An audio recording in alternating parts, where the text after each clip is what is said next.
Chetty Bobby. Welcome to Wrasslin with Big E and the POT. Podcast tag champs of the whole world, slamming like a DDT.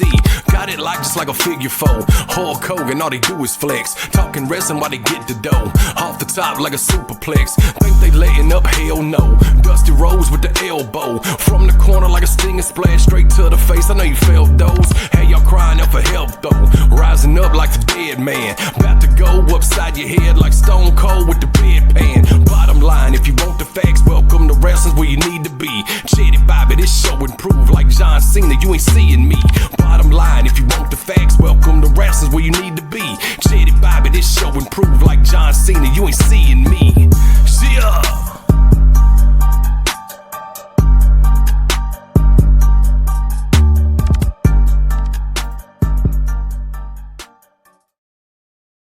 Hey, welcome to Wrasslin with them Wrasslin boys. I'm the POT alongside my tag team partner Big E, and we're here to bring you another episode of premium wrestling content. What's going on, brother? What do you say, brother? Hey, man, on for another one. Yes, sir, man. We back, man. Welcome to Wrasslin, episode 71. What you got? Let's say it at the same time on count of three. 1, 2, 3. Kenneth Newberry. Hey, but you do got yeah, shout out to Newberry, man. What a legend. But we do got Rodman when he was with the Mavericks. Hey, there we go. Go. And we got another one. I can't remember if it was 8th or 9th grade, but Jay Randall. Right. Jay Randall. Shout out Jay Randall, wherever you are. Right. James Wilcox Randall III. What a guy. I'll never forget that 8th grade, dog, when they was sitting there, that one teacher would call his whole full name. And, you know, he would foul mouth and everything, but you know,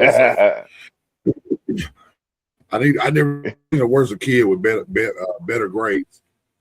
Right, yeah, that's what they was making all A's. Yeah, and there was strays. I thought you was gonna say Court Berryman. Hey, the beer man. Damn, that's a good one.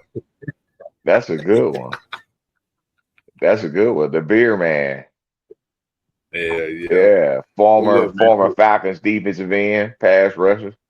Got 2 sacks his whole career, but he played hard. Hey, I think his thing was he could drop back in coverage was so good, but I think that was, you know, what kept him in the league.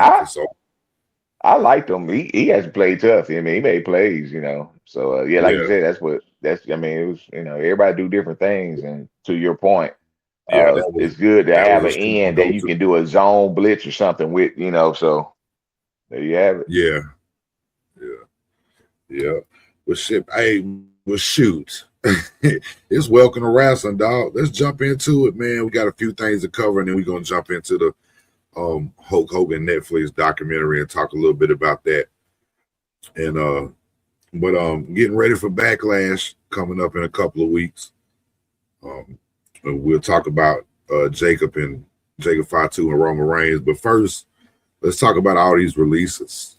I believe it was 24 releases. I'm not gonna sit there and say all the names, but you know, you had the Motor City Machine Guns. Shoot, mine just took a real big blank.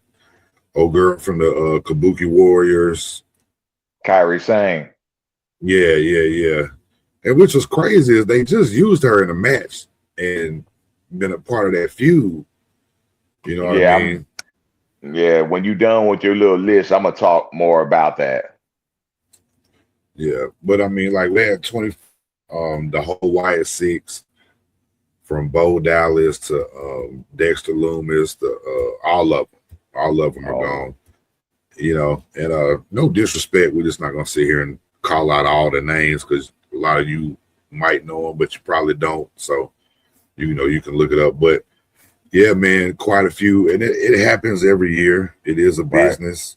Right. Alistair Black, Zelina Vega, Santos from the when he was part of LWO. Yeah, man, quite a few superstars. But yeah, man, let's talk about it for a minute. Like I say, it happens every year. You've seen some good names get released. You can sit there and talk about the Good Brothers coming back and getting let go twice. Right. And the Alistair Black thing is a little bit, it almost makes you want to think: are they still signing wrestlers just to keep them away from another company? Are we still doing that? You know what I mean? Tell me what you think, man. Give me thoughts on the list and what's going on. Well, since you last mentioned Alistair Black, I'm gonna touch on that first. The Alistair Black thing threw me off because he hasn't been back that long. Then looked like he had a program going on with Randy Orton, and they never really paid it off. It was like, right. For all we knew, he could have been the one on the phone. Like that was an option as well, because he was talking to him backstage. I mean, it was a lot of weird stuff that was going on. And it just kind of, when you look at stuff and they do these long-term feuds. And I love the long-term storytelling. I do. But sometimes you get in trouble with that because you may get back into a corner, or maybe an injury happened, or something like this, where it's like, oh, we got to cut the budget. Boom. They released him. And it's like, well, what was that whole thing with Randy all about? They never finished that, so that one threw me off. And then Kyrie Sane, to your point earlier, they was using her. She was in the whole thing, Kabuki Warriors versus Io Sky. Oscar treating her wrong. Io said, oh, you deserve better than that. And we knew she was eventually going to turn on Oscar. And we thought the payoff was going to be WrestleMania, but then they didn't have the match. But they were supposed to have the match, but they didn't have the match. Now they're going to have the match at Backlash, but there's no Kyrie Sane. And it's like, she just beat Io a couple weeks ago in a one-on-one match. Of course, obviously it was shenanigans, but it just makes me wonder, why would you do all of that and then release her when you didn't really pay off the feud? Like, I mean, that portion of the feud. And then Escobar, I'm not surprised by that. However, he was getting work in AAA. He got an injury, and he basically got released while he's injured. So, I mean, they weren't really doing a whole lot with him anyway. No disrespect to the man, but as far as he was one of ones that not been on TV, or they're not really in AAA. Yeah, part of matches. We use them in AAA. Right. For these guys to get to that level, the WWE. They've been all over the world, New Japan, been everywhere. Great tag team, especially of this era. And they finally get there, and they ain't the titles. And then things just kind of flew off the rails. Ciampa signed with AEW when their contract was up. Then they got this weird thing going on with Johnny Wrestling Gargano. And it's like they never really paid that off. They just do some weird stuff. They got it. And so I really feel for those guys. I mean, yeah, they got there, but it was, I just felt like they kind of dropped the ball with it. Yeah, when you talk about the Motor City Machine Guns, and talk about how we waited so long for them to get there, imagine how long they've been waiting to get there, and finally hold those tag team titles. But like you said, just for a cup of coffee, and then next thing you know, you know, party's over. You know what I'm saying? Right. You know, but with those guys, they're not going to have trouble finding work, but it's not going to be WWE. And that's, you know, right. That's the crazy thing. A lot of those guys will be working somewhere, can do something. I thought the coolest thing I saw was a tweet from Matt Cardona, who was like, to the recently released, you got 3 choices. You can fade into obscurity, coast off your WWE name, or work your ass off, reinvent yourself, and go make a whole lot of fucking money and have a whole lot of fucking fun. Love the indie god, which is, you know, when Cardona, when he was released, you know, they gave him the Intercontinental title. He had his WrestleMania moment, you know what I mean? And bro, he just went crazy, went everywhere, doing all types of stuff, doing the death match stuff, and people, especially those indie fans, the indie fans are crazy. And they hated him. And he showed up everywhere and made a ton of money, had a ball.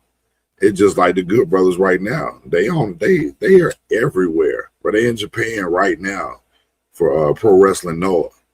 You know, it's money to be made out there on this indie scene. You just gotta, I think some people would have to, like, I guess, swallow their pride. You know what I mean? But you gotta make money, you gotta work. This is your profession, but you can make money on the indie scenes and have a whole lot of fun, and you don't have to answer to anybody. Right. You know, and I think that's I think that's something they can look forward to.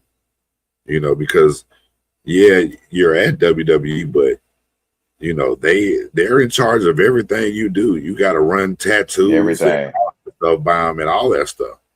You know, everything.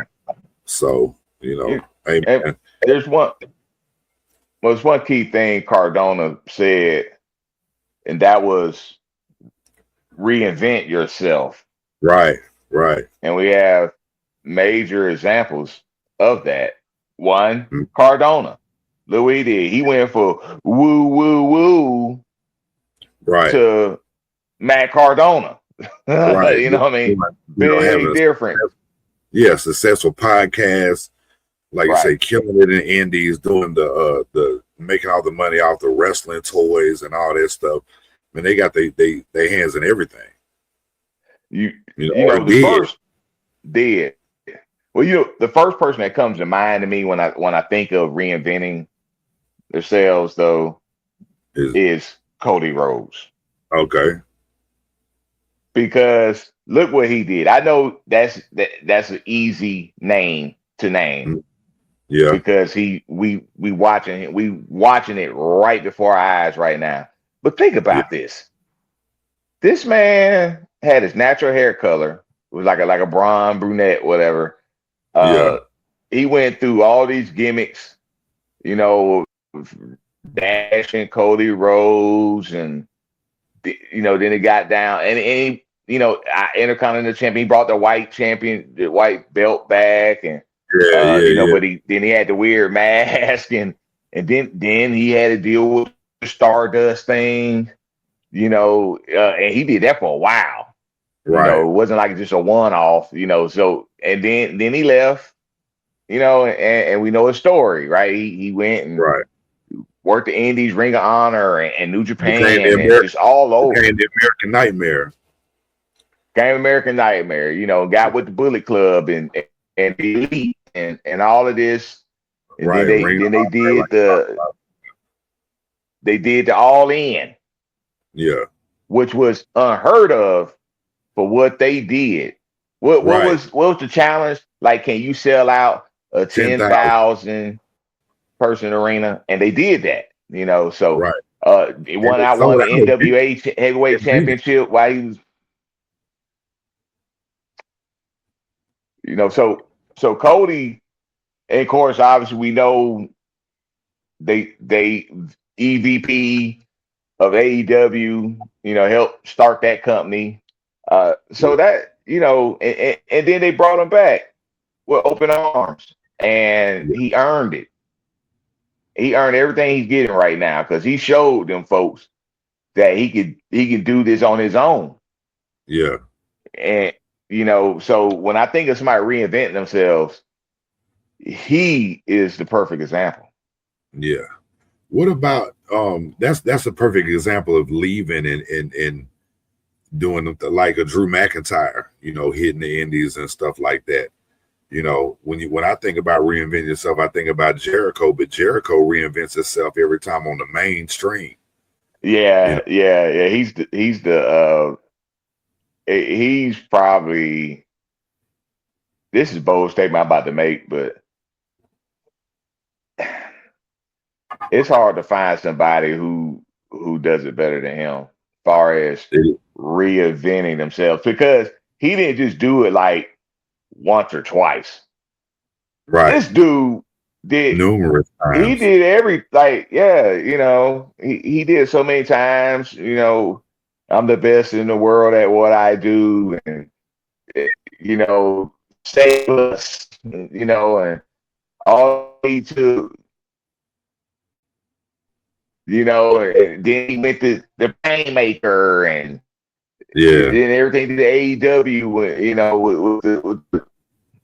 the Inner Circle, and the Inner Circle, then the Learning Tree, and hi guys, Learning Tree, and, right, long hair, short hair, he wear tights and then pants and trunks. Right. It's like he does it all, man. And Chris, and that's another one of those guys that we've been talking about. These guys been retiring lately. That era, we just had Cena, AJ Styles, Brock Lesnar. Yeah, so, and we know Randy soon. Right. You got to think CM Punk will be soon. Like, these guys aren't spring chickens, man. And Jericho damn near 60. He's like 50, like 55, 56 or something like that. And all of these are top guys. Yeah. They're top guys in the company. Like major I was real money. hurt. I was real hurt that he didn't resign with WWE, which, he got to do what's best for him. So, that's just us being biased and being selfish with what we want, but I really was hoping, with Jericho, but I was really hoping that we'll get one more run with WWE. We talked about it before, but you got to think in his mind, he's got to know what it feels like to work here without Vince being there. You know what I'm saying? And have a run with that new regime. But if you listen to I don't know if he sign a new contract? My understanding, he signed. That's my understanding. I don't know. Don't quote me on that. But my understanding is he signed a new deal. Oh, okay. Because at first it was he didn't show up because they did him like they did Ray Phoenix, and the dates. Yeah, where he had time left on his contract, right? Yeah. And they make that could still be the case, but my understanding is he signed a new deal. But we'll just have to look that up and confirm that. Yeah, it ain't nothing to go to the Google machine. But let's I want to talk real quick about, I saw another list, and the site it's pretty respectable or whatever, but it was like a list of 10 superstars that could be released later on in the year. And I just want to hear your thoughts. I don't agree with it wholeheartedly, but it had Austin Theory, Shinsuke Nakamura, Bronson Reed, The Miz, and JC Mateo on there, and 5 other people that we're just not going to talk about everybody. Those are the top guys. Shinsuke, I can see they use him, then they don't use him. I can see him doing something major in Japan to kind of end his career off. You know what I mean? I think that would be cool, maybe for him. I don't know, but you would think, that's the home country. You killed it in New Japan, so maybe you would end it there. I don't know, but I don't see The Miz going anywhere. I think he's a lifer. I think he'll be there till they induct him into the WWE and probably still be working there afterwards. Bronson Reed, I don't see how. I mean, he's made such an impact. I know the injuries have, the last year or two, he's had, 2 big injuries that kept him out a lot, but it ain't like he ain't doing nothing when he's healthy. Like, he's there, he's active, and I thought it was genius putting him and Braun Breaker into the vision with Seth when they first started it. Absolutely. I thought that was a major heel faction, and you got to think about, if Seth doesn't get injured, what would they be doing right now? Like, who would be a part of it? Would they still, you know what I mean? They don't run with stuff long. They do some things, but man, it just crazy. It's one of those big what ifs. You know what I mean? What if those guys don't get hurt? Because all 3 of them got hurt pretty close together. Sure did. Yeah. Messed up all of the WrestleMania plan and everything. Right. Yeah. And speaking of Braun Breaker, I want to hear what you think about this list. And what you think. Well, I agree with you as far as Miz. I definitely don't see him going anywhere. He's just great at what he does. It ain't like they really use him in the ring anymore. I mean, yeah, he'll wrestle, but he's not. That's not what he's there for. You know what I mean? Right. He hosts all kinds of stuff that he's like an ambassador. Right. Then the Bronson Reed, I definitely don't see that, because they gave him a major push. I mean, yeah, he didn't win a singles title, but I mean, he had got victories over Roman Reigns, for God's sakes. Right. The shoe to follow. You know what I mean? So I definitely don't. Yeah, I definitely don't see that. Nakamura, I can see that, I said they haven't already released him, because they don't really use him. To your point. Yeah. And I think it would be cool for him to go to New Japan, finish his career. But again, we don't know if that's even what he want to do. So that would be interesting. And then Austin Theory.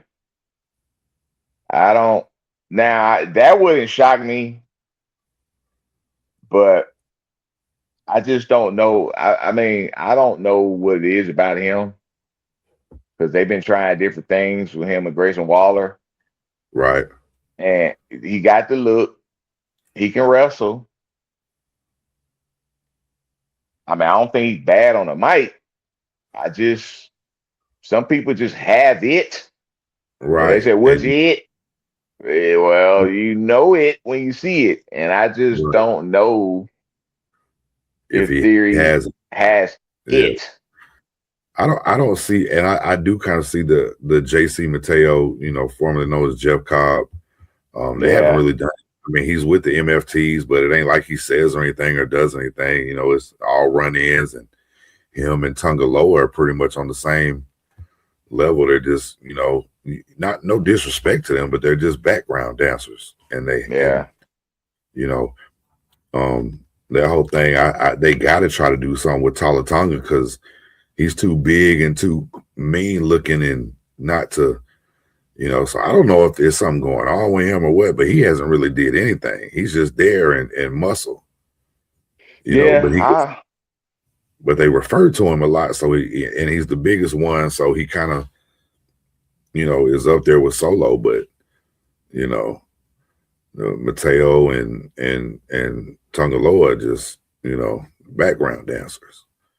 Because Tama Tonga fan. So, I hope they do something with him. His work in New Japan and stuff, he can go, man. So I don't think people really, you've seen him do a couple of singles matches and stuff like that. And he thought he was going to do something with Shinsuke, but he was the first one to jump on on Jacob Fatu a week ago. You know what I mean? So I don't know. We'll True. see, man. Yeah. However, though, he's speaking more, Yeah. and even with the interaction with Jacob Fatu, he was the one that kind of like started the bullshit. Like, Yeah. oh, Yeah. well, you can't beat him. And it was like, oh, Right. so that's why they had the match in the first place. So I definitely see where they're going with that. But then again, like we talked about earlier, sometimes they don't pull the trigger till it's too late, or they never pull the trigger. Yeah. So we see where they're heading, but are they going to pull the trigger on that? Yeah. Because And win. as far as the Samoan aspect of WWE goes, you have the MFTs, then you have Jacob Fatu, who's all by himself. Right. And then you got, Roman and the Usos. So it could be something where Tama Tonga might switch, or we gotta wait and see what happens. Right. But speaking of Jacob Fatu, let's talk Jacob Fatu and Roman Reigns. The last week's Raw, the promos were intense and get to talking about what he needs, and he wants everything that the tribal chief has, and he don't want it, but he needs it for his family and his kids, and the Usos were there and all that stuff, and great promo, and Jacob Fatu is not just doing the yelling and the stuff no more. He's actually talking, and dude just getting better and better, and was already tough, man. You want to talk about somebody putting in work and grinding on the indies, 12, 13 years. That's a long time, bro. Right. Long time. So a guy like that, man, and the way he's built, man, any opportunity, he's going to take full go ahead on that. You feel me? Absolutely. Yeah. I don't, we'll go through our predictions next week about Backlash, but Backlash. Yeah, Backlash. But I really don't see them giving Roman losing the title that quick. So I look forward to seeing what kind of feud they have, if it's gonna be a one-off or it's gonna be, they're gonna keep it going. Do we get a Hell in a Cell or whatever? Something crazy, what you think about Roman going back to the old music, the old intro music? I love it. Yeah. I know a lot of people kind of feel some kind of way because they're like, well, they kind of backtracking.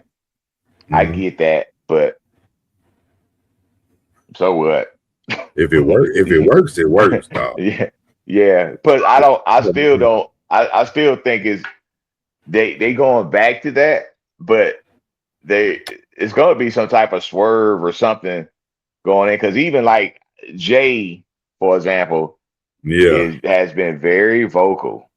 Right. Even like last week, when he was when they were talking to Roman, and Jay was like, it should be consequences. And then Roman was like, yeah, consequences. I like that. Yeah, you're right. Yeah. But it was like Jay said that. Yeah. So definitely gonna be some kind of swerve till they're gonna beef it up and make it worthwhile to watch, because those are like you say, those you might say it's backtracking, but those are the most popular athletes you have. Those are the most popular superstars that you have to put together. And I don't know what to tell you, but if CM Punk and Roman Reigns put on a clinic at WrestleMania, what do you think Jacob Fatu and Roman gonna do? You also got to think, right now in the WWE, they had their two top stars are champions. Yeah.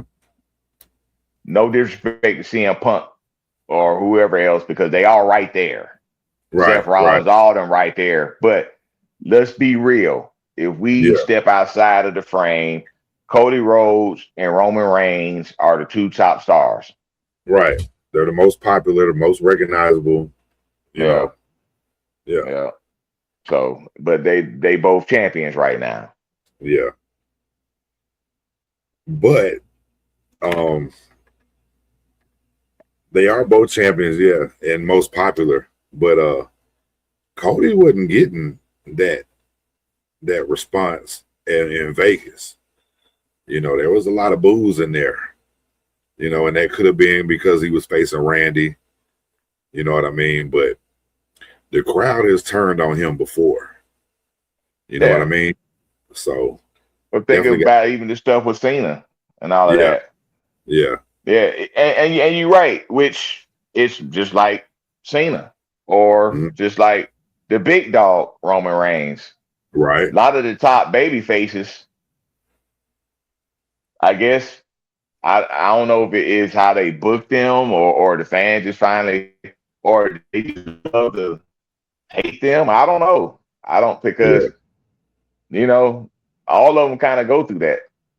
Yeah. Or at least those are three examples, and they're like top guys. Yeah. Vince force fed Roman Reigns down our throat for years. Yeah, winning everything. Coming out to that Shield music, don't. And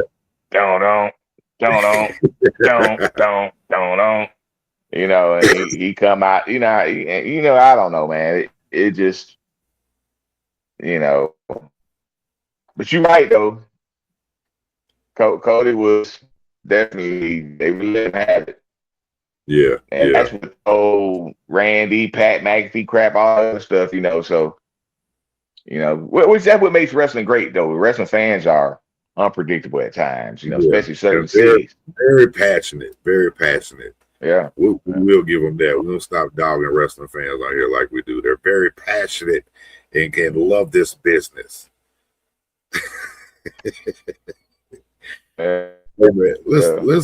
Let's slide into the topic for tonight, man, and that's the Hulk Hogan documentary from Netflix. Just basically another biography pick, It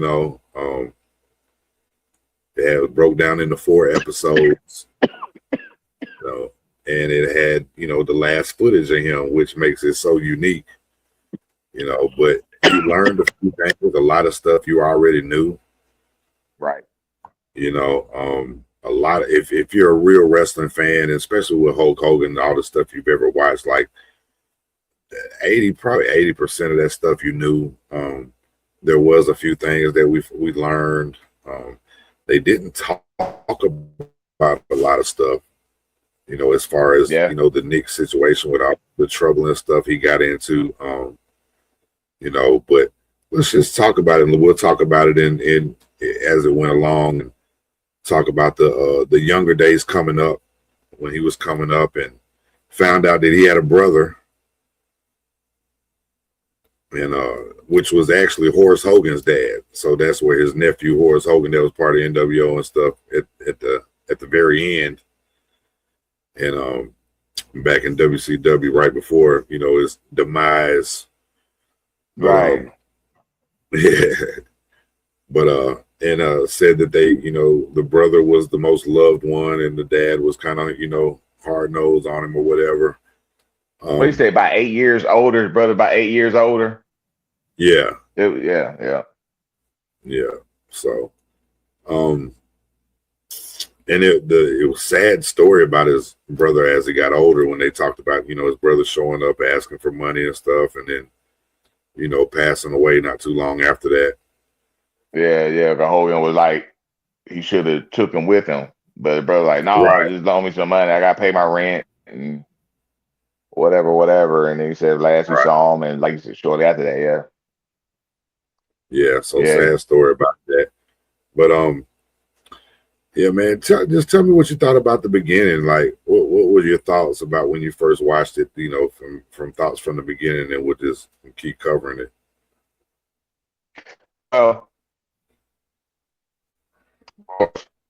Definitely learned some new things. The brother aspect, wasn't really fully aware of his siblings and that whole situation. He also, first time I heard him talk about his parents the way he did, basically made it like his dad was a hard ass. Said that, he was loved, but they didn't tell you that. Far as talking about his parents. He said they Right. didn't tell you I love you and all that kind of stuff. And he kind of grew up, didn't have a lot of money. He said, of course, he was a wrestling fan, but he decided to play in the band. Got kicked out the house, Mm-hmm. which was like wow. So he said he had to sneak back to the house, see his mom while his dad was at work and all that kind of stuff. So I was like, damn, that's deep. Yeah. And then I always think about Jeezy when he say, "I'm your favorite rapper's favorite rapper." Yeah. Dusty Rhodes is every wrestler's favorite wrestler, dog. In that era. Like, damn, he was like, "Oh, I saw Dusty Rhodes, and it was like, yeah, I do this is what I wanted to do." And he also talked about how he wasn't really a tough guy and all this other stuff. And he said, so he didn't really know. He said the wrestler scared him because he thought they were tough guys. And he said he saw a match with Steve Kern, who is he ended up being Skinner later on, but he was also a part. He was also tag team with Stan Lane. They were the Fabulous Ones before Stan Lane got with the Midnight Express. But he said he saw the match with Steve Kern, and I can't remember who he said who was the face of the heel, but he said one of them was like the heel was beating on the face, and then he said he heard the heel say "hit me." Hit me. Like he's like, what? Like and then he was like, then he made a comeback, the face did or whatever, but he was like, he realized then that, oh, wait a minute, this is a work. I can do this. And he was like, that's when the light bulb turned on for him, like, oh, like now I really want to get in this business, So I just thought that was interesting. And then of course they went on to we all knew about the story about Hiro Matsuda breaking his leg. I gotta stop back. For a second. Okay. When do you remember when you found out wrestling was a work? Do you remember? I know what story you're gonna say. I thought about that because when I watched the documentary, I thought about that. Mm-hmm. I don't have an answer for you. Mm-hmm. I really can't remember when I really realized that. Wait a minute, this is a work, even though 'cause we didn't call it a work, but but you also gotta understand, like in my household, they told me wrestling was fake anyway. Like they didn't want me to watch it. They hated it. They didn't want me to watch it, so they were like, that shit fake. So I kind of knew at an early age, but I didn't care because it was entertaining to me, So that's probably the reason why I never had that aha moment. Yeah, because it don't matter. Yeah, right. Because they already told me. It's almost like Santa Claus is not real, huh? Yeah, right. Then why does it say from Santa? You know what I'm saying? And but then you think about it. But then you think about it, the older you get, you be like, wait a minute, my mom was bold. Like, normally they'll try to get your gifts when you're not with them. But my mom didn't give a damn. She didn't give a damn. But we was out and about, we at the mall, or she might not buy it then, but she'll like see if I liked it. You know what I mean? Or really like that. You thinking you gonna try get this that on. Yeah, try this on, and she might not buy it then, but then it came from Santa. I'm like, really? Right. Yeah. I was with you. We was at Rich's when I tried them shoes on. Yeah. Wow, okay. Rich. Now that's a throwback.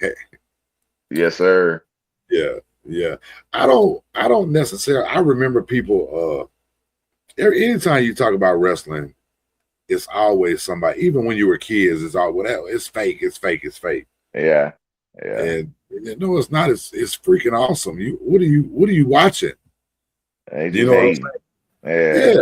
So I do remember being blindsided at 10 years old at the Cobb County Civic Center, sneaking to the walking past the stand and sneaking back and peeking around to the locker room, and I saw Ricky Morton and Arn Anderson talking and laughing, and I will never forget that. And right, you like, wait a minute. And bro, like I'm 10. I'm like 10 or 11. You know what I'm saying? So, you know, if you say it's fake, back then I'm ready to square up. You know what I'm saying? At Park Street, you know what I'm saying? Somebody say wrestling's fake, you know, you be ready to fight then. You know what I'm saying? Yeah, they're about to fight with Anthony Grant or somebody. Wait. No. Anthony was undefeated at Park Street. I bet. I bet. Well, it might be undefeated now. Nah, man. Anyway, shout out Anthony Grant. But yeah, AG was undefeated at Park Street, dog. He might. I know in my eyes, I saw about 3. I saw him, you know, 3 bouts. He was 3-0 when I see him. I know we both had a common opponent though, James Mazikowski.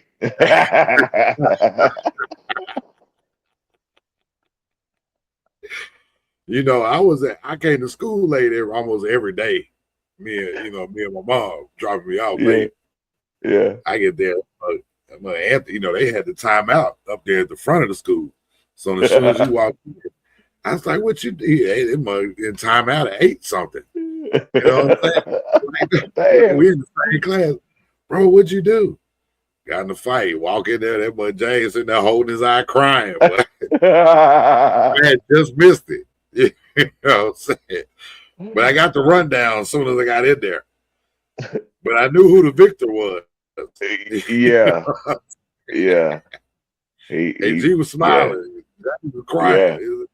Yeah. Absolutely. But yeah, man, let's talk. So yeah, we got cut off right there at Hiro Matsuda. So and him going to the camp and them breaking his leg and him getting better and going back and then really getting trained. And of course, I know he had stops at AWA and in Memphis and you know out there with Vern Gagne. Then he was in Memphis and Jerry the King Lawler said he wasn't gonna make a living in the business and stuff of that nature. It's quite a few people quite a few wrestlers that they had on here. You know, one was kind of struck me the wrong way, and we'll talk about that in a little bit. But you had like Bret Hart on there.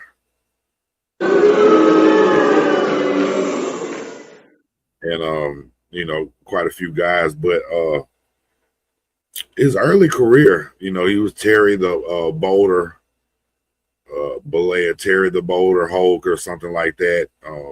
Then he was the Incredible Hulk, and then finally became Hulk Hogan, or you know, had a couple of different names. Sterling Golden, because he still had that. He was going soft up here, but you know, he always had that back end. You know, was always there. Well, his first gimmick, wasn't he like the Mask Invader or something? Yeah. They put a mask on him, and you know, and they said he was losing because he was learning how to wrestle, and they didn't want folks to see who this big dude. You know what I mean? Because he was put together. You know. Yeah. So they especially back then. Yeah. But yeah, man, and like again, this is a lot of stuff that you really already knew, you know. But let's just shoot to the you know, him going to the WWF and WWF and taking the role as Thunder Lips in the Flesh, baby, for the Rocky movie, and it was fired from WWF. And let's pick up there. I want to hear what you think about, you know, the things that he talked about from there on, and Well, you know, when you look at life, and this is everybody, everything, there's always a reaction. Like there's you make a decision, and then there is a result, right? Yes, sir. So it makes you wonder with Hulkamania. He got offered. Sylvester Stallone said he was watching TV. I guess he watching wrestling and saw Terry the Hulk Boulder. Oh no, he was Hulk Hogan by then because he was in the WWF, Right. WWF with Vince Senior. So Hulk said he got a call. Boom. Once you play character in Rocky 3, yes, I want to do it. He said he talked to Vince Senior. Vince Senior said, no, I need you in Charlotte tonight. He said, I'm going to do the movie. So Vince said, well, you'll never work here again. That's Vince Senior, though. Right. So, of course, got fired, did the movie, which it makes you wonder if he never would have did this movie. I mean, everything happens for a reason. So, well, of course, he gets. Go ahead. You got to think, like you said, what if he goes to Memphis? Well, first of all, he's not in the movie, so he doesn't meet his wife. You know, that was the major point of Linda, who was actually probably on the documentary more than anybody. Yes, he was. You know, and but yeah, she was like, I just saw the guy in the movie. That's what drew her to him. Yeah, you know, she saw the movie the night before. Right. So and you can say, well, you know, even if he wasn't in the movie, he was still this and this and this. But if he's not in the movie, he's probably not even at the party or the thing that they're at. You see what I'm saying? Like, that changes the whole aspect. He might still be in Memphis trying to figure it out. Yeah. Well, he working with he was in New York then. Yeah. But to your point, though, you're right. But yeah, you're right. But then, okay, so since he got fired, what if the whole AWA thing didn't happen? Because he was a heel. When he worked with AWA, they put him against Jesse the Body Ventura. Mm-hmm. Similar gimmick. Right. Really. I mean, Jesse was before him there. Right. You know, they both was heavily influenced by superstar Billy Graham. Mm-hmm. So they were both heels. Right. The crowd turned Hogan babyface. Yeah. But it was because of popularity of that damn movie. Mm-hmm. And hearing that crowd, because they the clip, hearing that crowd up there in AWA is one of them shows they was doing, and hearing that crowd, it was loud. Like, they were so behind this dude. So it was like, that was when the Hulkamania wheel started turning. Of course, it wasn't Hulkamania at that time. It was the American thing. I'm a real American, and yeah. And you hear stories, because they didn't really go in depth about what happened to AWA. They really didn't, because Vern was playing with him as far as giving him the title and stuff. They kept doing them Dusty Rhodes finishes where he had beat Botwinkle, but it was a count out or some kind of decision and not a pin. Yeah, it happened twice where he's supposed to win the title, but it didn't. So somebody reached out and said, Vince want to talk to you, and he thinking it's Vince Senior. They like, no, it's Vince Jr. He bought the company from his dad. So what if he wouldn't have took the phone call? Wow. Yeah, it's a lot of what ifs. Yeah, a lot of what ifs. I mean, I know it's what ifs now, but it just makes you wonder. You know, it's like, wow, when you hear the backstory of how all this stuff really went down, you know? Yeah. So, but you do, and then, like you say, you heard the stories about when he was wrestling Iron Sheik for the title. You know, about breaking his leg. Yeah. Break his leg for Vern, and so clearly, what if that would have happened? Right. Yeah, there's no title. No title. And then what was really crazy, I know later on they talked about the surgeries and stuff, which we jumping way ahead. Well, I'm about to say this right here, but he said he injured his knee, blew his knee out in that championship match with Iron Sheik. Yeah. So what if so what if he would have been, I know it was different back then, like if you don't work, you don't get paid. But what if he Right. was injured enough where he couldn't work? Well, just like after WrestleMania 3, when he slammed Andre, he tore both his biceps and ripped his back, something in his back. Yeah. And had going. Yeah. Could you imagine not being able to follow up with all that momentum at WrestleMania 3? And then Hogan not being on TV or nothing, and just out of just gone. Right. Yeah, that's crazy. So, we know Hogan goes to WWF. Hulkamania is the biggest star ever. He's all over TV, movies, doing all the things that he was told he'd be fired for, but now he's starring in them. You know what I'm saying? Be on the A team and stuff like that. And then he's got kids, and they're already talking about him retiring, and this is in 90. Mm-hmm. And he's got quite a few, and this is already after, of course, he put over the Warrior, and how that didn't work out. And the thing with Brett and Yokozuna and him coming out and, getting the title right after that match. And let's talk about that for a second. Talk about what Bret Hart said about it. Let's talk about what Bret, and every time you hear Bret Hart's name,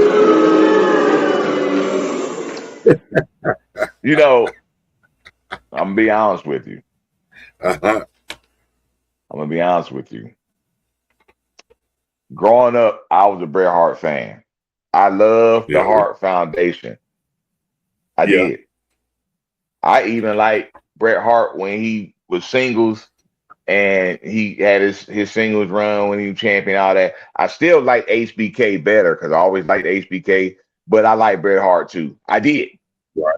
Yeah. My issue with Bret Hart was screw job and how he is now.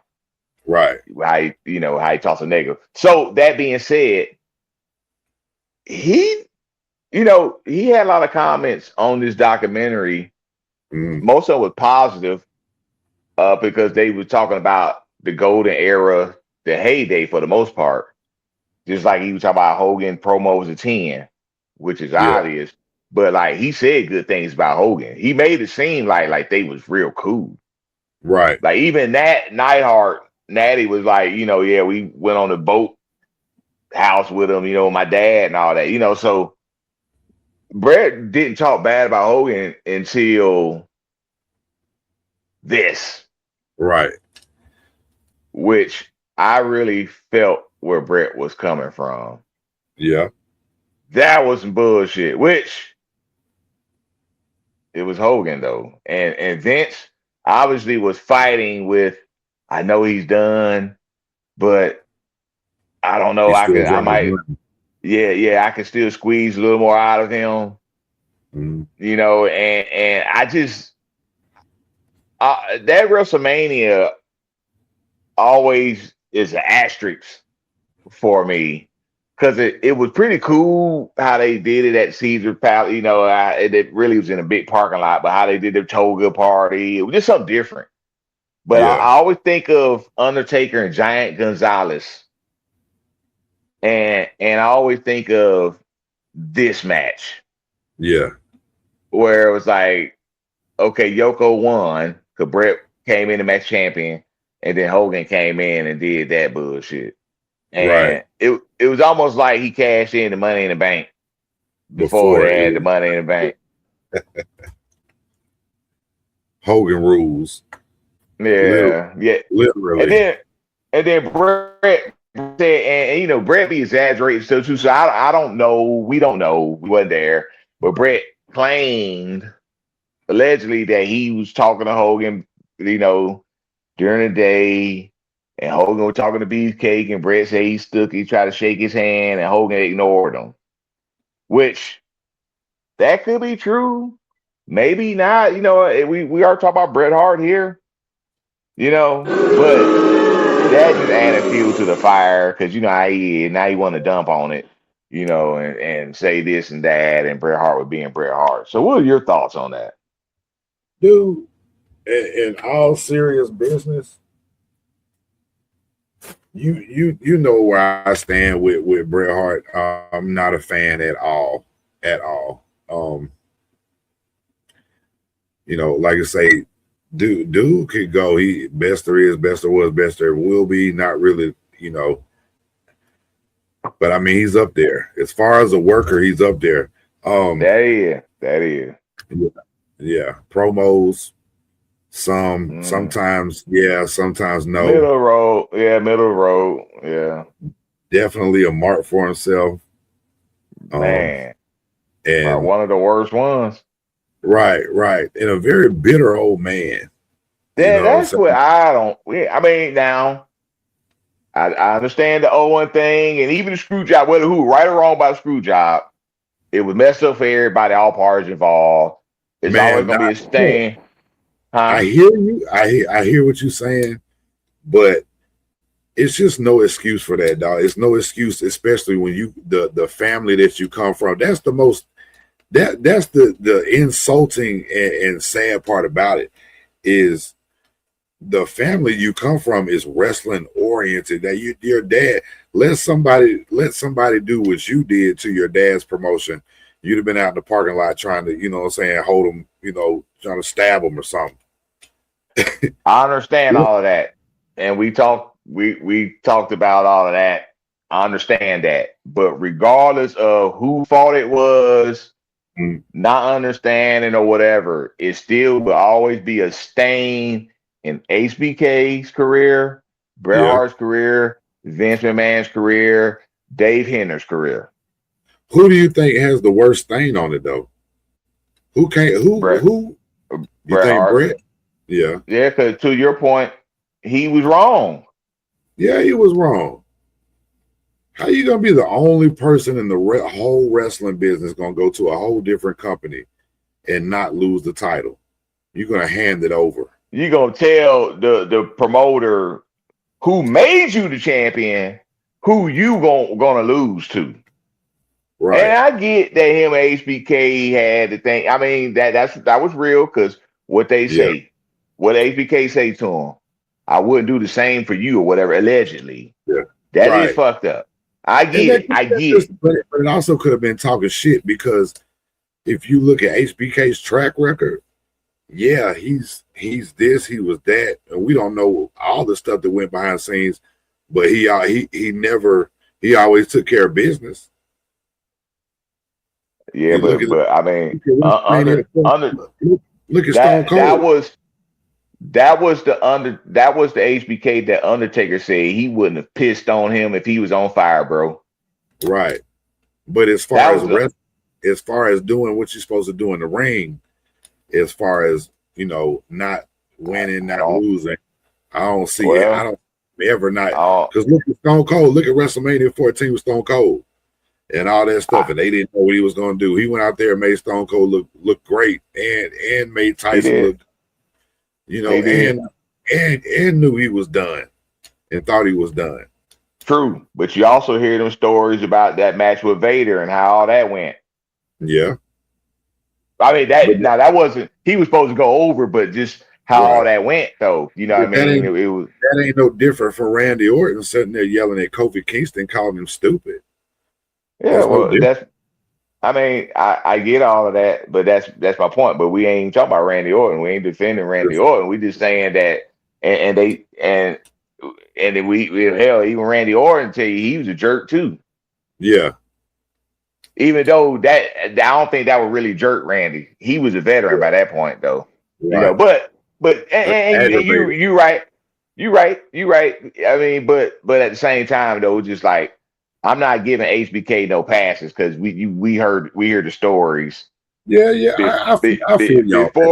Before back injury, after back injury. There's some guys that don't like HBK till this date. Right.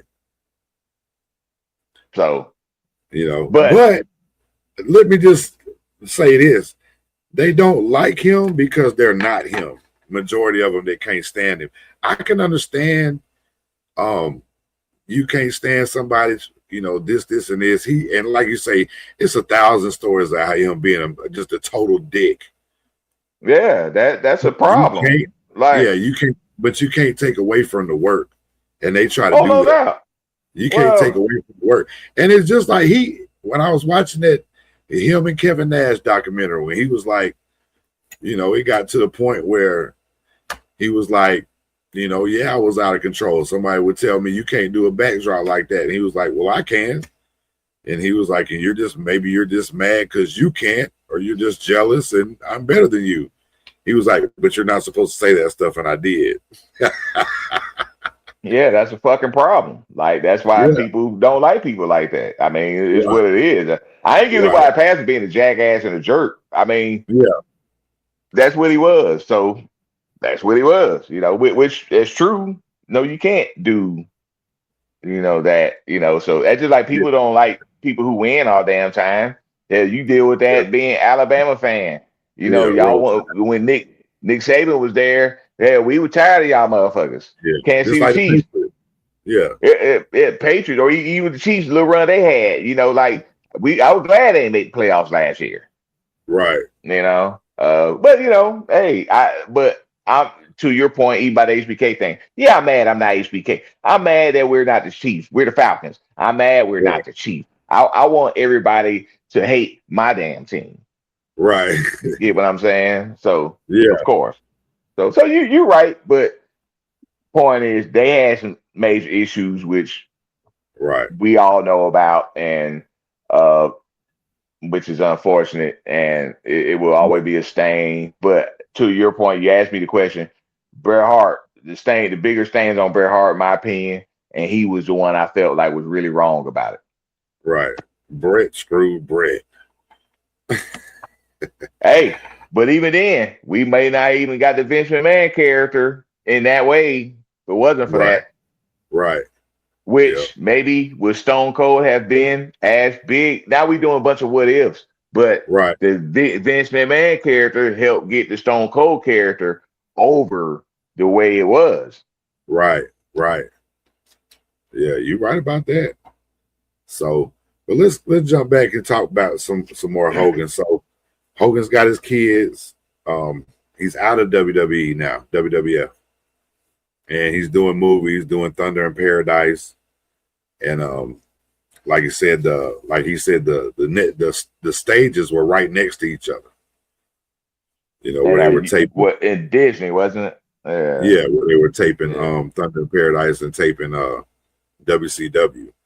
So you've heard the story from Bischoff where he'd take Ric Flair with him to go talk to him, and and then try to talk to him, and then he comes in and finally signs, and they do this big parade and stuff, but he's Hogan for a minute, and then he starts to get the boos and stuff, and people not digging Hulk Hogan no more.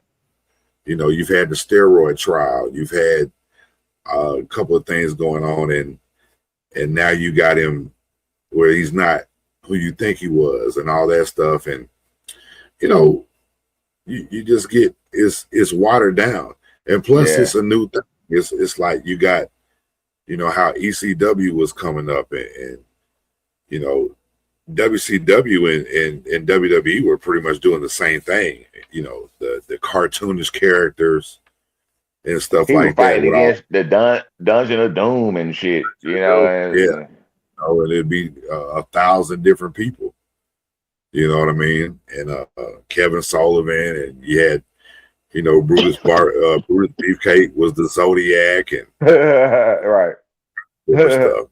And so, Hogan gets watered down, and then the NWO comes up, and you got Scott Hall and Kevin Nash, who were previously employed at WCW, then became stars at WWE, then came back. And they were trying to get Hogan to be the third man and turn heel. They really didn't go into too detail about that. And of course, we've heard a lot about that, about the whole backstory about it. Yeah. Right. And then Sting could have been the third man. And, Hogan was like, you'll never know what it's like till you walk a mile in my yellow boots, brother. Yeah. But you did learn that it hurt Hogan the way the fans were treating him, and that he wanted to stick it to everybody. He wanted to be a heel. He looked forward to it. Let him tell it now. Yeah. Yeah. And so you got the heel turn. You got him coming out there. They of course, they showed Bash at the Beach where he came out and gave Macho the leg drop. Let me ask you this. Would you think with a Hulk Hogan documentary that Macho Man's name might be brought up a little bit more? I'm glad you said that, because that was something I was going to bring up. Of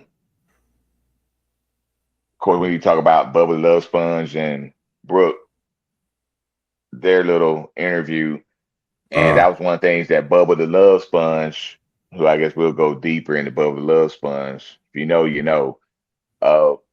He mentioned that, like, they didn't really talk about Macho Man at all, because I felt like that was a major part of his life, obviously, And because that's the ring and outside the ring. my point exactly. Yeah. They didn't touch on that at all. At all. So, and let's talk, like, you had the Mega Powers when they were a tag team, when they feuded. Yeah. They were best friends at one point in time and spent all their time together, went on vacations together. The couples thing, yeah. Right. And the kids knew him and all that stuff. And of course, Miss Elizabeth and Macho end up getting divorced or breaking up or whatever, and some things fell apart. You heard some different stories about that, but I just, when you hear Hulk Hogan, to me, if we're going to talk Hogan, Macho Man is going to be mentioned, But then again, hell, they didn't hardly talk about Brooke in the documentary. It's almost like she didn't exist. They showed the little stuff, but Nick, was it. Him and Linda, that was it. As far as, and of course, I know she's had stuff and she didn't want, refuse to be in it or whatever, but it's to me, it's crazy. It's really sad. Yeah, but why wouldn't you want to be in the documentary if you want everybody to? If you're talking all this stuff, and we both watched the interview, I had to address this on Instagram. I had to address this on Instagram. Well, you could address it on a documentary and not have to do all that, and could have said your piece and could have said your feelings and everything, and there's nothing else to be answered. You know what I'm saying? I'm glad you said that, because I see both sides of it. As far as I'm trying to put myself in Brooke's shoes, which we can't be in Brooke's shoes, but right. Okay, so she fell out with her dad. That's known. She wasn't talking to him for maybe the last 2 or 3 years of his life. Right. She didn't want to be a part of the documentary. That was her choice. It was her choice to be taken out of the wheel. Out of his wheel, yeah. And she also talked about the whole Hall of Fame situation, with the, like, Nick Khan, I guess, got with her later, like after the fact, was like, well, you always invited. The invitation was through your brother, yeah. Yeah, which. So maybe they're not, Right, so. right. And then they mentioned that Nick was away for about 10 to 12 years, living out west. Right. And she was taking care of, yeah. And then he made that comment that Nick was the only one to stick by him through all this time. So I feel where she was coming from, but to your point though, you the one that chose not to participate in all this stuff. Right. I mean, you can't sit there and complain about being hungry when you didn't eat the dinner that was in front of you. Yeah. You see what I'm saying? Yeah. You had a whole plate of food, but you didn't eat it, but you sitting there mad because you're hungry. And she also really exposed more of him in that little interview because they were talking about how the documentary didn't cover a lot of stuff, a lot more stuff that happened, but it mainly just the negative stuff, like his affairs, Corey Everson, and all this other stuff, which I had no clue. I knew who Corey Everson was because I remember getting up 6 o'clock, 7 o'clock in the morning, and on ESPN or whatever they used to show them folks doing the little workout thing in the morning. Yeah. Corey Everson used to be host of one of them shows. She was a blonde chick. I remember her. So when Brooke was like, Corey Everson, I was like, well, damn. I started calculating. I'm like, yeah, that was that era. Yeah. I can see Hogan running into her somewhere and be like, hey, sister. The Hulkster will be back in town next weekend to shoot a pilot, Been like Joe Jackson, but did you get the money I sent? Right. So did you get it? Oh man. So but that point though is that she was ready to air out more of the dirty laundry, and I was like, damn, now he ain't here. I kind of like I felt her, but I was like, ugh, that just is it's really sad, man. Yeah. So we do the NWO thing, and then they got Kevin Nash on here, and he talked about the finger poke of doom, and which we were there for that. Just shout out to us for being somewhere historical. But yeah, I hate it. Dude, you like it.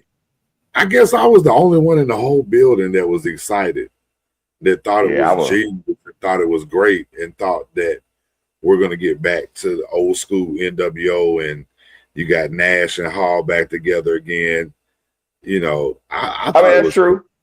That's what went through my. And that's what they was looking for. That's what they was looking for. But I was mad because I like Nash. Yeah. He was the champ.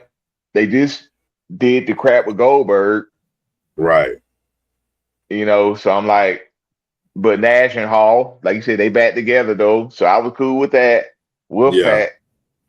He going against Hogan. Let's just whip his ass. You know what I mean? Like, you the real leader, Nash. You're the NWO. Even though, of course, Hollywood is Hollywood. But and then they did that, man. I was just so mad, man. Power lies, brother. Yeah, that was, man. But yeah. But before we get off of that and move forward, and we'll talk Kevin Nash for a minute. Okay. Kevin Nash fan, always have been. I was even Vinny Vegas fan. I liked Vinny Vegas and what's up? You know what I'm saying? But it just seems like every chance he gets, he has to say, I'm not one of these guys that said, when I was 7 years old, I wanted to be a professional wrestler. And we all know the story. You were working at the Cheetah, strip club down here in Atlanta. And Barry Windham. Right. Barry Windham walked in and said, you should be a part of business. Well, how you get started? And then it went on from there. And yeah, I'm sure you fell in love with the business, but your main thing was always, they always, we wanted the money and this and this. And I get that. And that's what working is for, to make money. Right. But it's always seemed like it's a shot or a jab at somebody when he says that every chance he gets. You know what I'm saying? And to me, like, you're supposed to be best friends with HBK and Triple H. That's all they ever wanted to do, and they knew it from an early age. You know what I'm saying? So, but it always just seems like he wants to take a jab at people that and just make himself be cooler than what he is. You big sexy, you already cool. There's no need to take jabs and do all that, and that just irks me a little bit that he always says. You know what I'm saying? You know what, man? I'm I gonna know say this about. I know you think I'm a hater. No, no, not on this one. I love Big Sexy too. I always did. We know he wasn't the greatest wrestler, Right. you know, but he was just big daddy cool, plus big HBK fan. So when they did that, I was all for it. You know what I mean? I was all for it. So even when he was Diesel, I wasn't like when he was champion, that was a weird Yeah, with Bob time in, Backlund. yeah, that was a weird time in wrestling. Um but I was cool with it, you know what I mean? But I was HBK was my guy though. Like I Yeah. really I really was like when he threw Janetti through the barbershop window, I was sold. He I ain't gonna wasn't lie. me, Nettie. Yeah, it like when he was coming out, you know, when he first turned heel and going like Yeah. wearing I liked him then. Like The before white he bread. even Yeah. man, I was all about it. But that being said though, with Nash, man, I think he's such he comes off as this very intelligent, articulate man. Yeah. Very smart, so cool. Even just how he talks to people, like you hear doing an interview or just how he articulate his thoughts. Mm-hmm. He's cool as hell. Like just Right. Right. like man, chill. But he's starting to sound like the rest of them. Right. That bitter click. Yeah, yeah, and I hate to name names, but we all know who they are. Right. And we talked about one earlier, obviously, Bret Yeah. the Hitman Hart. But there's others on these podcasts and stuff that they can't deal with the business evolving. Right.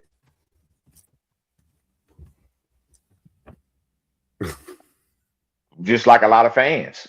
Right. Right. You know, you ask somebody today, I ride in an Uber.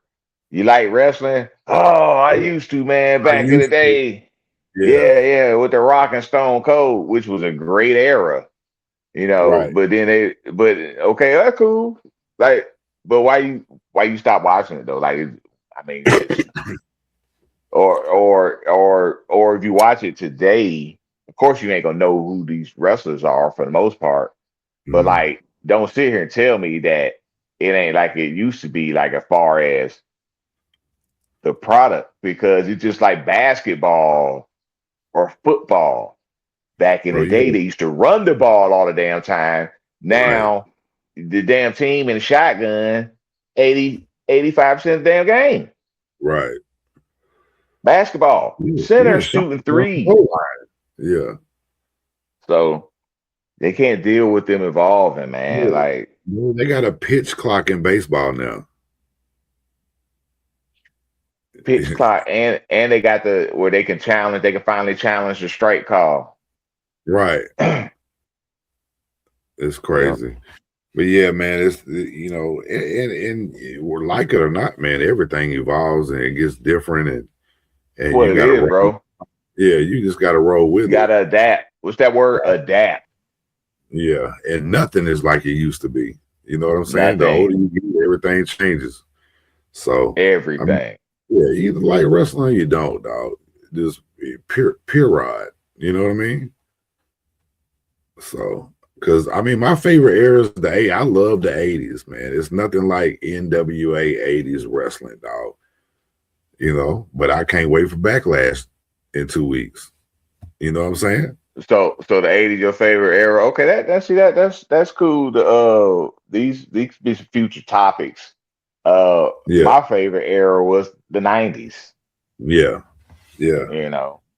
You know, because that was when we got the Rock and Stone Cold and Right. Yeah, Mankind and the NWO and Jericho and yeah. like DX.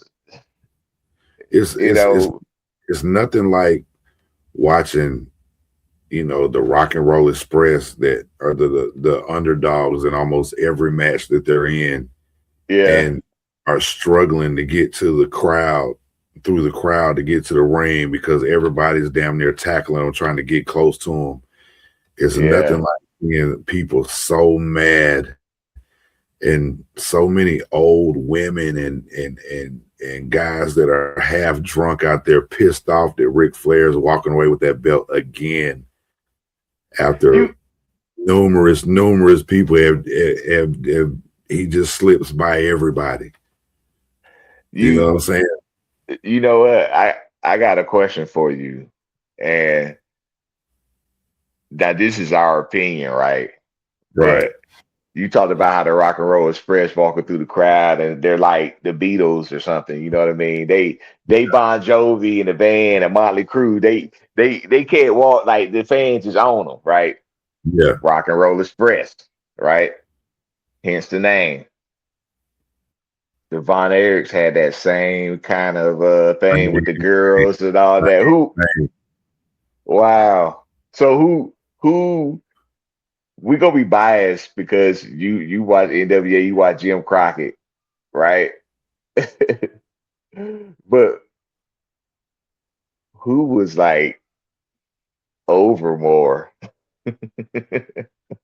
I'm gonna say, because you got to think, like, the Von Erichs, that was Texas. Yeah, you know what I'm saying. Yeah. The Rock and Roll, but they went everywhere though.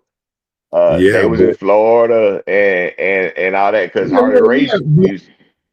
Yeah, but you got, when they're in, you got to think where they were at the what was the place called where they shot all the Sportatorium. Yeah, the Sportatorium that's where all that was from. All that footage that we saw most of the time with them getting tackled by them and kissing all them girls, man. Because you imagine how, all of them had herpes, man, kissing all them girls. God bless the dead, but I'm just saying, that you think about that now.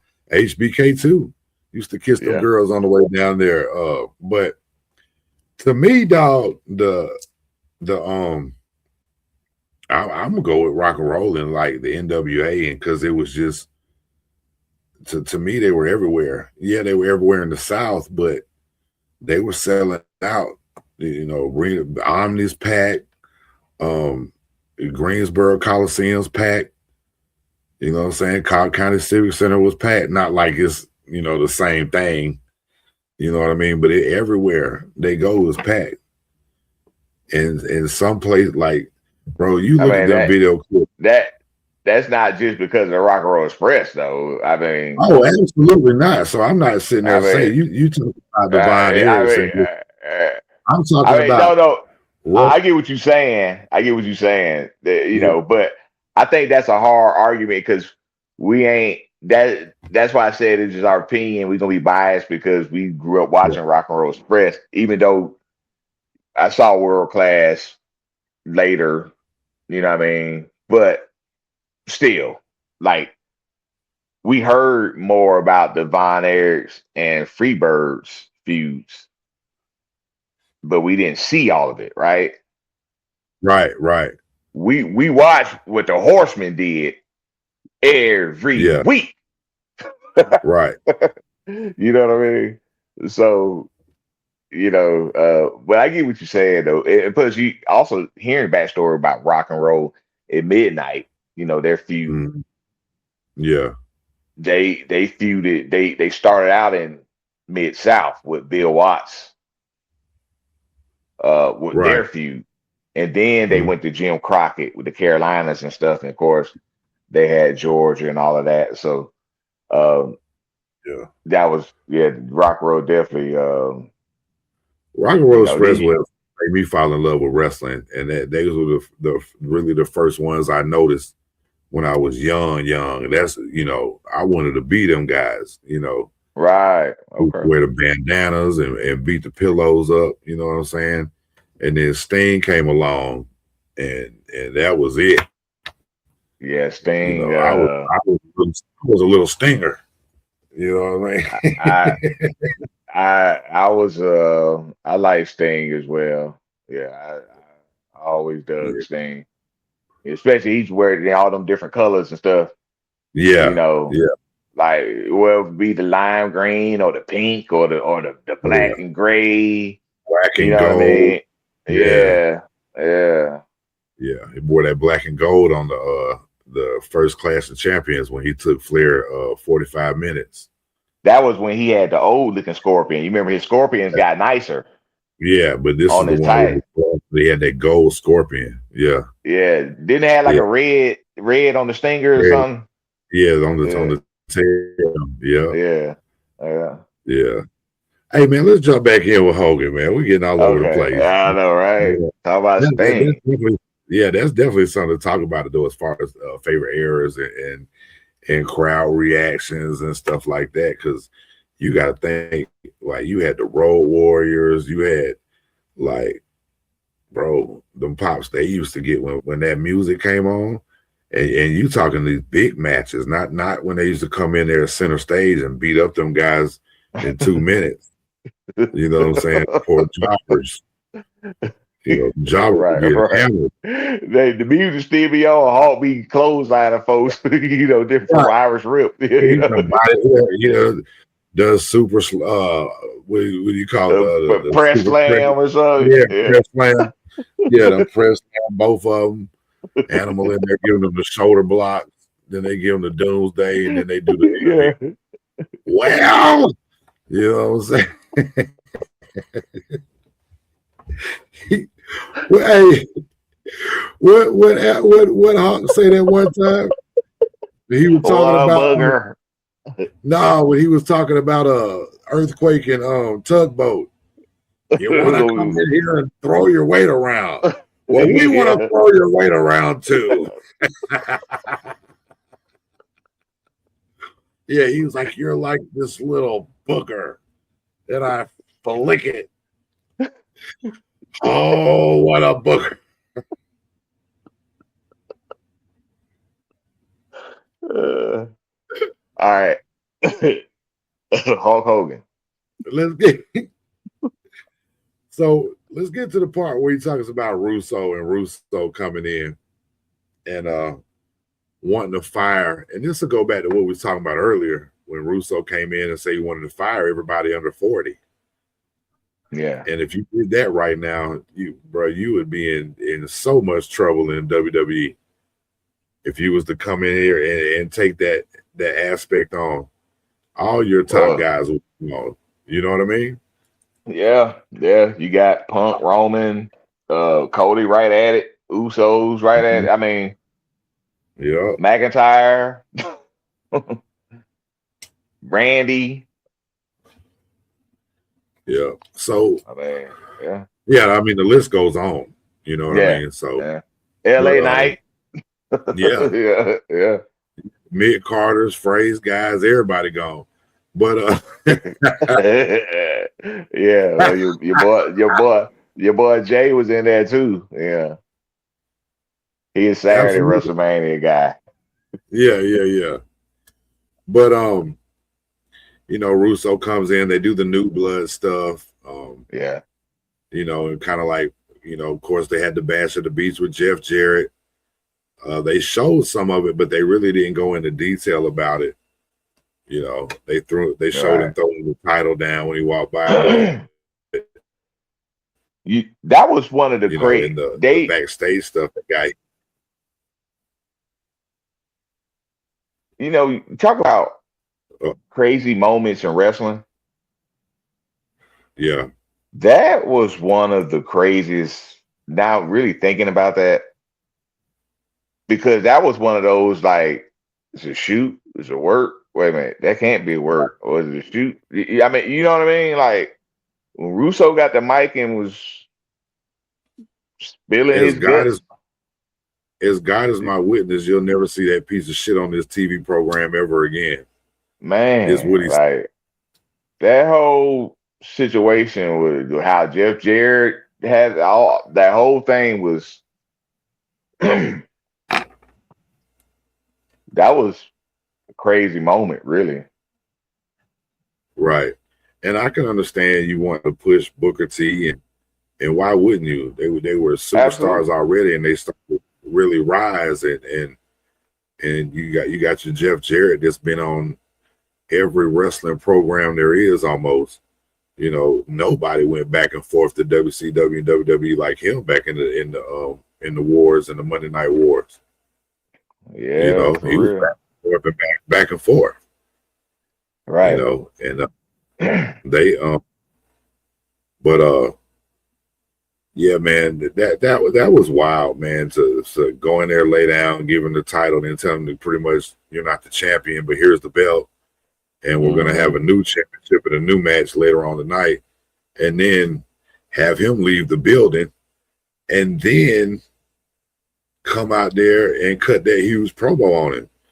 And you know, yeah, they get a little crazy now and then now with the cussing and stuff, but they wasn't cussing like that in WCW.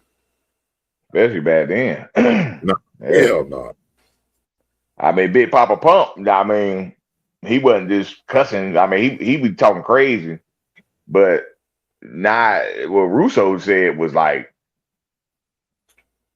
yeah, he was cussing his ass out. I thought he was a guest on Pat McAfee. But yeah, so, and of course, you know, WCW gets bought. He's at home again, not working, and this is when they do. Then they go. Of course, they go back to WWE and do the little NWO thing. And he actually had a pretty good run there for it, as far as got the title. But when I think about that run, what do you think about The Rock and Hogan? Yeah, which was the beginning of it, you know? Right, because that was actually his first match back as far as singles, right? Because they was, you know, with the guys. Of course, the NWO broke up that night, but what it showed, that match there, and they did talk a lot about this match on the on thing, which they should have, you know, because it was all a part of listening to the crowd and you know how everything changed and you know everybody was backing Hogan and he started doing the hulking up stuff and everything like that. You know, I that's one match that to me, if you were to take 3 matches to show somebody that's never watched wrestling, never liked wrestling, that's one of them. Because just the crowd participation and the backstory, and you know what I'm saying? It definitely, and then you know, you want to talk WrestleMania moments. I mean, it's definitely in the top 5 or maybe even top 3. Right. Yeah. So, I mean, you know, we had that run. Then we get to the reality show, the Hogan Knows Best. And, you know, we talked about this before, man. We didn't grow up being Hulk Hogan fans. I wasn't really a Hulk Hogan fan until Hollywood anyway, to the NWO. But that Hogan Knows Best, if it's wrestling on TV and any wrestlers, I'm watching it. So, of course, I'm going to watch a Hulk Hogan reality TV show that shows him in real life at home. You know what I'm saying? So I was tuned in. Absolutely. And it really made me see him in a different light. Yeah. And it was almost to where I felt sorry for him watching that show the whole time, because it was almost like, you know, you're the most famous wrestler in the whole entire world. But you know, it doesn't matter at home. Yeah. They care less. Your dad and you know, they just didn't really care about his wrestling career like that. And you could tell he was really missing it because, you know, they had the episode when he had the boys on there. They were in the pool. It was Sags and Duggan and yeah. Haku, you good, Duggan? Yeah. Right. Duggan can still go. You know, yeah. Tough guy. Right. That bug got pissed. I come here to have a good time. You know?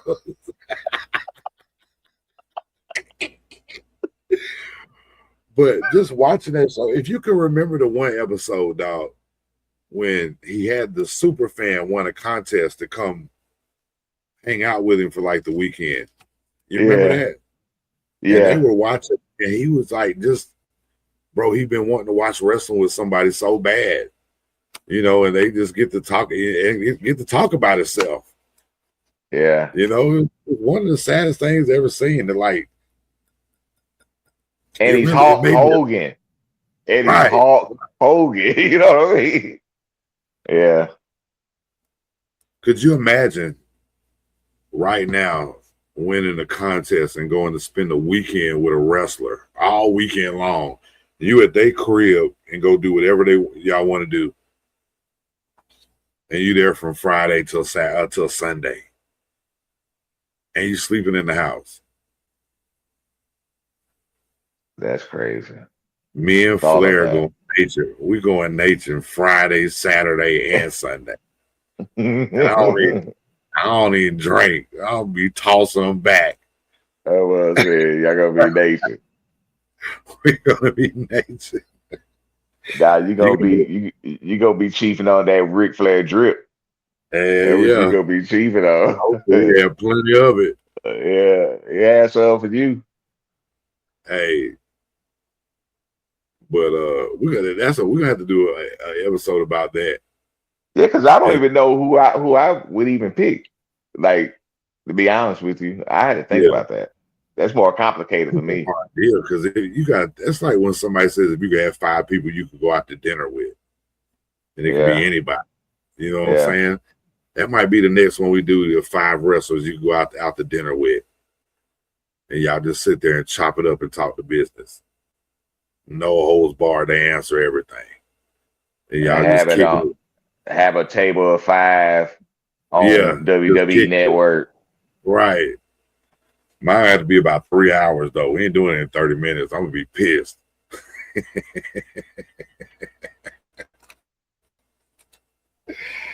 We have appetizers, dinner, and dessert.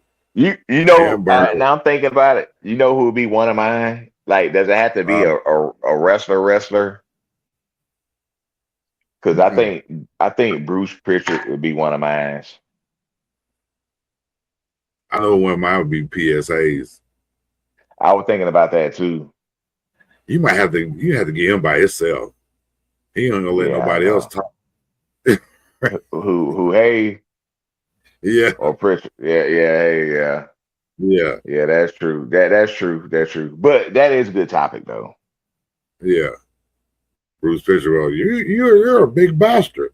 He's a big bastard.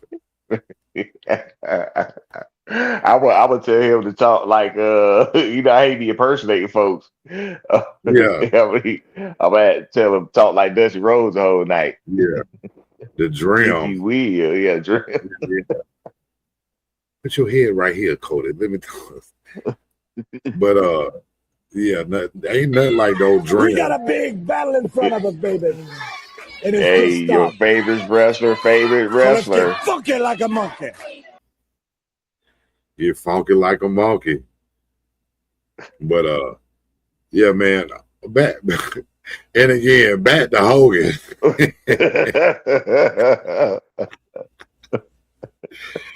They're gonna be like, these guys talked about Hulk Hogan for 4 hours. Yeah, no. So after the reality show, that a lot of stuff came with that, good and bad. The kids were making their own money and stuff, but and trying to help. Basically, was trying to help with Bruce singing career, and he was supposed to be like a stage dad. Is basically how they pitched it. And but and her career got off to did a little something, and she did the little wrestling thing or whatever. But Nick was all over the place, man. Thought about being a wrestler because they was at one of the live events. He jumped in the ring and stuff, and then want to do the race car stuff. And of course, the situation with the cars, and had that terrible accident, and with the kid, one of his friends got pretty much I don't know if he's paralyzed or whatever, but he needs like 24-hour care and all that stuff. But you know, they really didn't get into none of that. But you know, he was like he left and was a DJ and went to California and all that stuff. So Linda and Hulk Hogan divorced. You know, she had the stuff with her boyfriend, and they was riding in Hulk Hogan's boat and coming out there by his house on the same water. He could see his house from the house he was staying at. That's some crazy shit. When the party, he said the high rise apartment, so you can. Yeah, that's a lot. Yeah. Then he was some young dude at that. Yeah, they went to school with. Yeah, he was older than them, but he went to school with them. Yeah. And it's like, I think he was like 19. She thought he was like 22 at first. Yeah, and then come to find out he was 19. But you imagine seeing you just look out, wake up in the morning, you sitting there yawning and look outside, and your ex-wife and her new boyfriend are riding around in your boat. You know what I'm saying? You know he want to get him a leg drop and the boot. Yeah. That's cold, right? Yeah, it is. Yeah. It is. That's some cold shit. Yeah. For real. And he's Hulk Hogan. Right. You wasn't with me when I was shooting in the gym.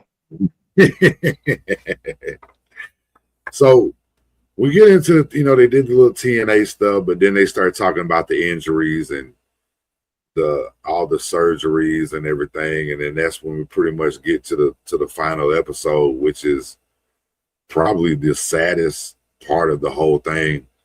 The sex tape, him falling out with Brooke, and he's not talking to Brooke, and him and Bubba the Love Sponge were like best friends, fall out with him and with the sex tape, and of course he ended up getting a whole lot of money, but he got married two more times, and we're here now where he's kind of like, and that's when we get to like Raw, when he gets on Raw and gets booed out the building, and he starts talking about his, being with Trump and all this stuff. What did you think about the fourth episode? And we'll kind of got to wind it down here. Well, it definitely was sad because it got haywire for him. The racial things. Yeah, well, I'm about to cover that. So he won the lawsuit from the leak of the sex tape, but that same tape is what got leaked with the comments he made. Yeah. So it was like a gift and a curse. And that really tarnished his legacy because now a lot of people look at Hulk Hogan, let's just be real, as a racist. As a racist. Yeah. And then, like you said, then the Trump stuff, which we ain't gonna go down that road. No. But we saw the Raw, which was the Netflix premiere in California, LA, and which they say it's a blue state. Okay. Right. He got booed out the building. Right. But you think it's more the Trump thing, or do you think it's the racial thing? I think it's the racial thing because I remember when he hosted WrestleMania 37 in Tampa, when he co-hosted with Titus O'Neil. They were booing him then. Yeah. Like it was some cheers, but you hear a lot of boo. But and you got to think that night wasn't even capacity because it was the first event after COVID when so they had but everybody's spaced and everything. Yeah. So I just think the Trump thing probably just added fuel to the fire. Right. Being where they was at. Yeah. But it was sad though, because that was his last WWE appearance. Right. And of course they cheered him. They're cheering when he's dead, but booed him when he was here. You know what I mean? Yeah.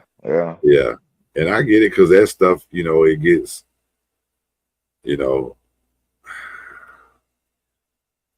that's hard to shake, dog, when you make mistakes like that. And it's when you're a public figure and you're always you came up, say your prayers, eat your vitamins, but then you hear making all these racial slurs and things of that nature, and it just it pisses people off. His legacy took a big hit even before all of that, because think about the whole steroid thing, and it was like, to when your he finally point, admitted that he did steroids. So it was like his rise was like a rocket. And wrestling would not be what it is today. He's a big part of that, obviously. Absolutely. Him and Vince McMahon. He should be on everybody Rushmore. I don't give a damn that he wasn't the greatest in-ring worker and all of this.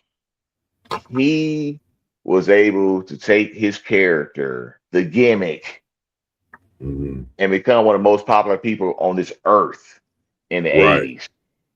And made wrestling mainstream. So, but his rise was so big, his fall was steep, dog. It was steep. Yeah. And even just it's kind of like he ended up dying defending himself. Yeah. Like that's what he's been doing for the last couple of years, is defending all the bad decisions he's made and things that have happened.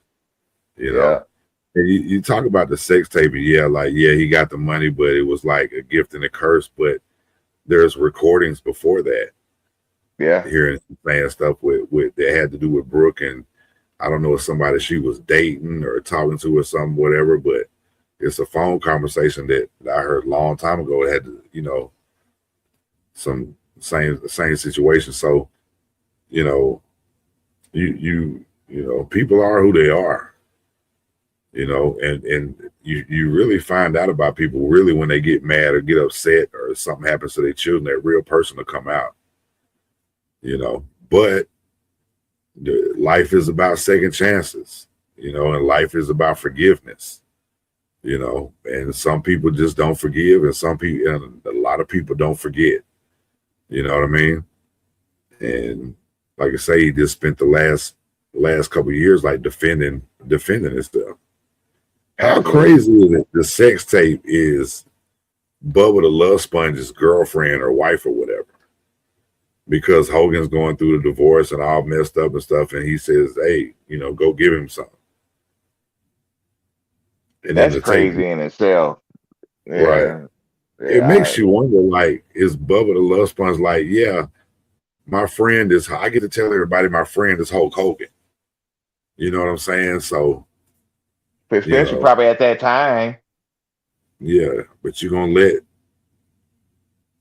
just let hey, go have your way with my wife. You're my buddy. I ain't got no friends that cool. What I'm saying? I don't care who I know. That ain't cool at all to even So I never got past that when all that weird shit, that was just weird. And then they filmed it. The tape that whole situation was crazy. You know what I mean? Really. So really. Now I will say this: if Michael Jordan came and was like, and if I got to get on that list where you get all the J's, you know what I'm saying, even the exclusive ones, we might be able to work something out. But other than that, no. This mother says some Jordans. Now I'm not talking about. I'm talking about getting on that Jordan list. That list is a whole different atmosphere. You know what I'm saying? You don't get nothing but packages. But anyway,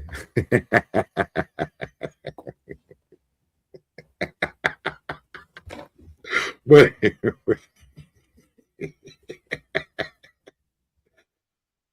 but yeah, man, the last episode was really the saddest part, and was really like, you know, just sad, man. Just you live that full life, and then, you know, your latter years, you're struggling with your body, and then everything just starts crumbling, and you're not remembered for the things that you worked so hard for.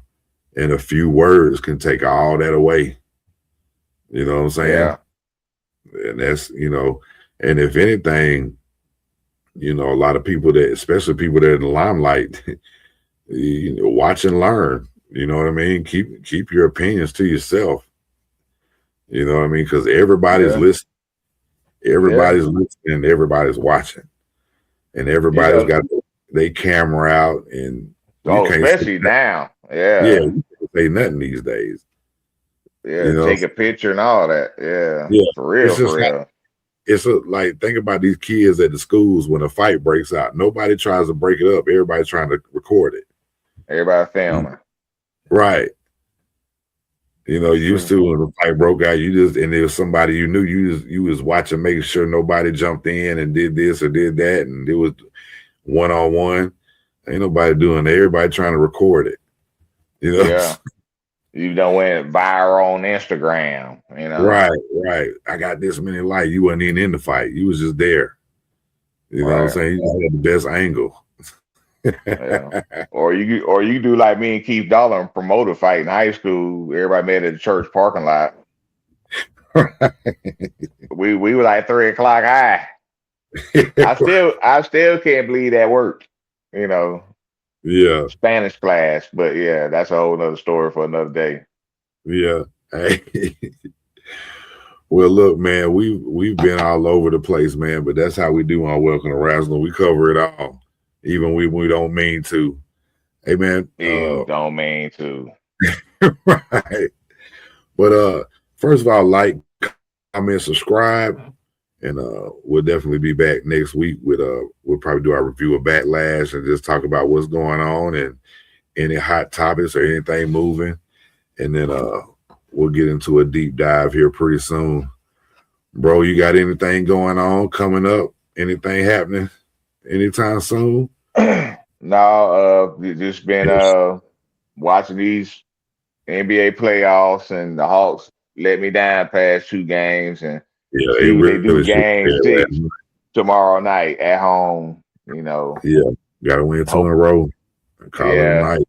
Yeah. Well, I just want them to be competitive. Even if they lose, be competitive. Don't go out there and lay down like you did last 2 games. Please don't. Right. Please don't. Right. But other than that, man, hey, welcome to Wrasslin. Shout out again, Kenneth Newberry. Yeah. Local legend.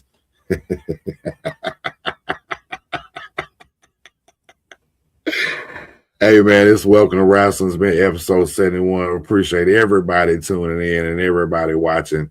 Again, like, comment, subscribe, and as always, is welcome to Wrasslin.